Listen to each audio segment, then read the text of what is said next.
పెళ్లి నుండి రిటర్న్ వెళ్ళేటప్పుడు చాలామంది స్వీట్ బాక్స్ కానీ, చిన్న చిన్న మినీ బాక్సెస్ గానీ, అందులో పసుపు, కుంకుమ, ఆకు, వక్క, ఫ్లవర్స్ కానీ సంథింగ్ ఇలా ఏదో ఒకటైతే ఇచ్చి పంపిస్తారనమాట. బట్ ఇక్కడ పెళ్లిలో రిటర్న్ వెళ్ళే వాళ్ళకి చిన్న చిన్న మినీ ప్లాంట్స్ అయితే ఇచ్చి పంపిస్తున్నారు. ఇది నన్ను చాలా అంటే చాలా అట్రాక్టివ్ చేసిందనమాట. ఓకే. లాస్ట్ వీడియోలో అయితే సింపుల్‌గా బ్రైడ్ పార్టీ కంప్లీట్ చేసుకున్నాం. మరి పెళ్లి వీడియో కావాలి గదా! అందుకే. ఇదైతే నా ఔట్‌ఫిట్. సింపుల్‌గా బావుంది గదా! నాకు నచ్చింది. ఆఫ్టర్ 3 అవర్స్ జర్నీ తర్వాత అయితే పెళ్లి మండపకైతే రీచ్ అయిపోయాం. చాలా బాగా రిసీవ్ చేసుకున్నారు. ఇంకా మా ఫ్రెండ్స్‌ని మీట్ అవ్వగానే పెళ్లి కూతురు, పెళ్లి కొడుకు అయితే ఆన్ స్టేజ్ మీద అయితే ఉన్నారనమాట. ఇంకా పెళ్లి కొడుకు, పెళ్లి కూతురు చాలా బాగున్నారు కదా! నాకు నచ్చారు.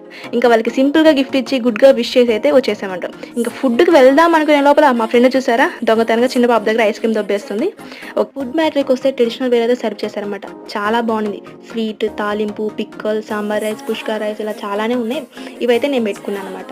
అండ్ ఫైనలీ నన్ను చాలా బాగా అట్రాక్ట్ చేసిన థింగ్ ప్లాంట్స్ ఇవ్వడం. ప్లాంట్స్ వల్ల యూజెస్ అంటే మనందరికీ తెలిసిందే. వీడియో నచ్చితే ఖచ్చితంగా లైక్ చేసుకుని సబ్స్క్రైబ్